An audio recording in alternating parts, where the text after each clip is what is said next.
Today we're going to talk about the power of your reflection. Yes, what you reflect to others is very, very, very important. You see, it's almost like when you have a bucket of water and you look in that bucket of water. What you see in that bucket of water is what other people see. So your reflection is very important.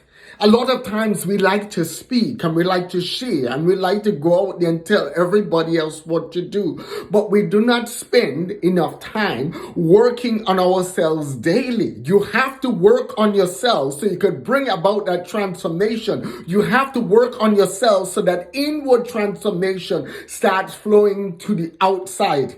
If you don't work on yourself so that that inward transformation flows to the outside, what happens? Your words become toxic. Your attitude becomes toxic. Yes, it might sound wholesome, but then it's not full of love. Then it's not full of grace. Then it doesn't have that impact that it should have because you're speaking about something you are not living yourself. You're speaking about something that's not transforming your life personally. You see, as you realize the power of your reflection, then you learn to work on you. And as you work on you, you start seeing the transformation in others. You see, a lot of times people say, well, you know what? I don't have any friends. And the reason why you don't have any friends, just as the good book says, you have to show yourself friendly in order to have friends. So therefore, you have to work on yourself. You have to go out there and be a friend to have a friend. You have to work on certain characteristics about you. You see, in order to be a friend or to have friends, then number one, you have to be loyal. You see, loyalty is the one of the greatest virtues that comes with friendships. You're not going to always agree with your friend. You're not going to always agree with your family members. But you could agree, you could disagree and still come to a compromise. You could disagree and still love each other. You could disagree and still work through it and still remain loyal. So loyalty is a lost art, and loyalty is very important when you are having friends or with family members. Another thing that you have to cultivate to understand the power of reflection in a relationship or friendship is the art of trust. When people speak to you, it has to stay there. You don't need to be taking around and telling everybody else what other people share with you. The moment you start doing that, what happens? Nobody's going to want to be your friend. Nobody's going to want to be around you. The people who are in my innermost circle, I could speak freely. If I'm down, I could share my thoughts. If I'm something that bothers me, I could share it, and it stays right there. That's why I have an innermost circle, and that's why many people are not in that innermost circle. It's not because I don't want to talk to everybody, but the fundamental fact is that when you want to share things, you want to make sure that the people that you have around you, you could trust. You could speak freely. Nobody repeats what I'm saying and said Flavian said, the gospel of Flavian. Somebody saying something that I said that causes confusion or causes harm. One of the virtues that I have, I would prefer to go through something without hurting another person. And that's how I am. If somebody hurt me, I'm not going to say something that will hurt them, because two wrongs don't make a right. You see, what I do, I just forgive them and I take it to my Creator in prayer and have Him deal with it. I don't need the whole bandwagon on my side. And a lot of times that's what people do in their relationships. Their reflection is not Christ-like. Their reflection, what they reflect, they go out and they poison the pond. And that's not the virtues that your Creator wants you to show in your life and want others to see in your life. Another thing that when you talk about the power of your reflection is the fundamental fact is we always want to share the good news with our families. We always want to share the good news with our friends. And when they reject it and when they reject what we are sharing, we get mad. But we have to be very careful because you have to remember these people see the reflection of what you were. These people see the reflection of what you are. They know all the things that you said. They know all the things that you did. They know everything that you have said to them, every hurt that you have done to them. So what you need to do is to understand the power of reflection and work on you every day. Let the reflection that they see, the change that they see in you, be the spark that sets the flame alive in their hearts. Let the change that they see in you be the spark that softens from their heart to receive the truth. Let the flame that they see in you, the spark, be the spark that brings about the transformation in their lives. Too many times what we do, we want to go out and tell everybody else what they need to do. And then we don't learn to look at our reflection. And by looking at our reflection, deal with ourselves daily. Deal with those idiosyncrasies. Deal with those habits. Deal with those anger issues. Deal with those habits of mistrust.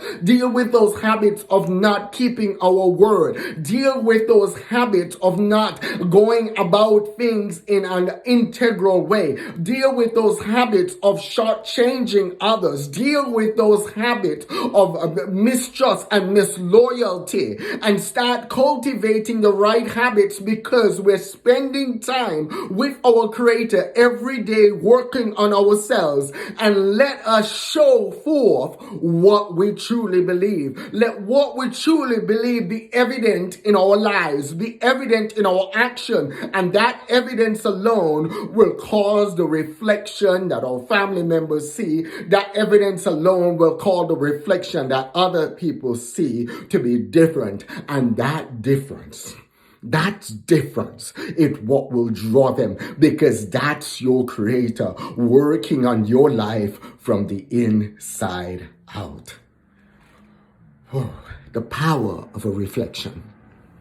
You see, a lot of times what we do, we are so conditioned by society because society conditions us. It's all about who's wrong and who's right. Not realizing you have to learn to see things from other people's perspective. You see, you can't be just my way or no way. You have to be able to look at other people's perspective. You have to be able to share and speak at different people's levels. You can't just simply be over their heads. Sometimes what people do, they could be so over people's heads and so overbearing. They're performance oriented. What they do, their change that they have in their life is more of a performance. And the moment they hit a rock or the moment they hit a wall, they fall apart because there was nothing there. They didn't spend the time working on themselves. They didn't spend the time reading the good book. They didn't spend the time meditating on the word. They didn't spend the time praying and asking for instruction and following those instructions. And by following those instructions, I mean clean what needs to be clean, cut off what needs to be cut off, grow in areas that you need to grow in areas that you need to mature in. And as you do that, the reflection, your reflection starts being a reflection that reflects him in you, your Creator being evident in you. You truly go out there and you become what? You become a light. You become salt. You become that salt that causes things to have a flavor. You become a light that brings grace, that light that brings love, that light that brings harmony, that light that brings creativity, that light that brings peace, that light that brings faith, and that light that brings hope. You see, people are missing hope. They're missing hope. They're not missing somebody telling them what they're doing wrong or what needs to be done right. They're missing that reflection. Your reflection should be his reflection. And as your reflection is a reflection of your Creator, that reflection is what brings about the change in people's lives. That reflection will cause the transformation in people's lives, because it's not about us. It's not about me, but it's what he is doing in me, flowing out of me. That's what brings the change in other people's lives. Point blank. No other explanation needed there. We try so hard to do things on our own volition, on our own strength. And when we try to do things on our own strength, we mess it up. But when we abide in him and he abides in us, and what he does, we does, what he says, we say, we go according to his drumbeat, then what happens, our creator starts flowing in every area of our lives, in our relationships, in our finances, in our business, in every area of our lives, and we start seeing concrete transformation in the lives of many people around us. Why? Because our reflections start changing. That toxic reflection start changing. And all of a sudden they see Christ in us, their true hope of glory. And that transformation, that change is the reflection that we should be working towards. That change is what will change the world. That change is what will cause us to see each person as human being and nothing less. We'll see each person that is formed and created in his image. And as a result of that, we could speak hope, we could speak grace, we could speak in love. So I want to encourage you today, go out there and learn the power of your reflection.